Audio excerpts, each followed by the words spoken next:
My name is Ricardo. I am the lead technical designer on Dishonored. We started working on Dishonored a little bit over 3 years ago, so we've been working on it a long time. My official title is lead technical designer, which means that I work with the programmers to help with the creation of some of the tools that we use. I also work with the level designers to basically get their levels scripted and solve problems. And in addition to that, because I've been on the game from the beginning, I've also worked on some of the levels for a while until we hired more people to take them over. Worked on some of the story and character design. So yeah, I've done a little bit of everything on the game. Dishonored is a game where you play the role of Corvo Attano. And Corvo Attano is a supernatural assassin. He doesn't start out that way, though. At the very beginning of the game, Corvo is the bodyguard of the Empress of the city of Dunwall, which is where the game takes place. And at the very beginning of the game, she is murdered, and Corvo is blamed for her murder. So after this happens, Corvo has to figure out who betrayed him, why did they do it, and he goes on a series of missions to basically get revenge and figure all this stuff out. And throughout the game, Corvo has an assortment of really cool gadgets, and he has some very cool supernatural powers that he can use. And the most important thing is that players are able to solve all of the missions in their own style with their own creative ideas. All of the missions in Dishonored can be replayed, and in fact, many of them have elements that are randomized. So the mission that we showed here today, for instance, is called Lady Boyle's Last Party.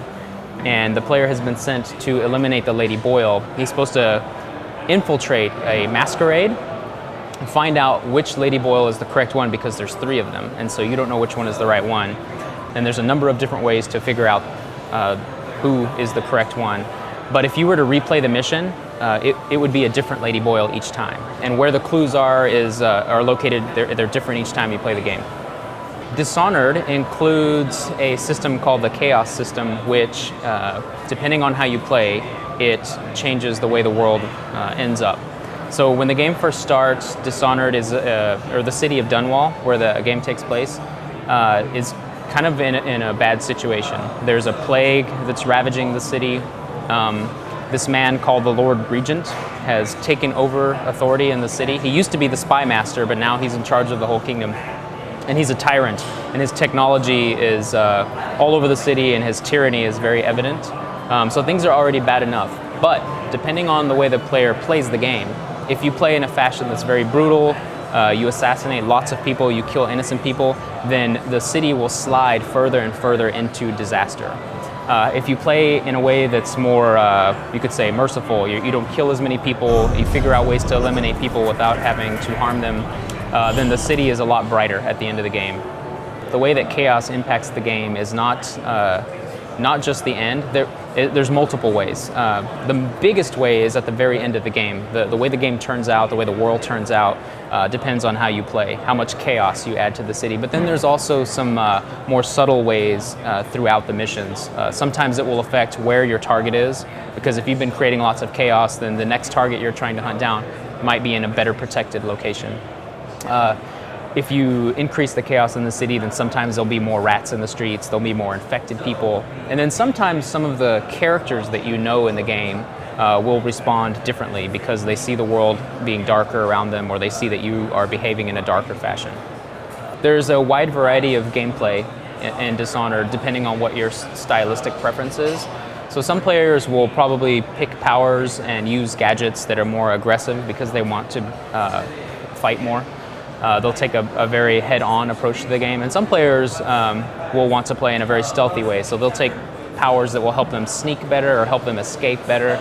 And Dishonored fully supports stealth. Our stealth model is line of sight based, so you'll have to like hide behind cover. You can peek around cover also, and then if the lighting and shadow only matters when you're very far away. So if you're very far away and it's dark outside, or you're hiding in a shadow, then the guards will have a harder time seeing you. But when you're very close, the lighting doesn't matter at all, and it's more about taking cover and getting out of sight. Sound is very important also in not only in the aesthetic of Dishonored, but also it matters a lot in stealth. So you can do things like throw a bottle or shoot a crossbow bolt to distract a guard and get him off of the path that you want to go down. You can also there are things you can do to you can upgrade some of your gadgets. So like you can have upgrades that make you run in a way that's quieter, so the guards won't notice you as much. The point at which Corvo acquires his powers is a little bit.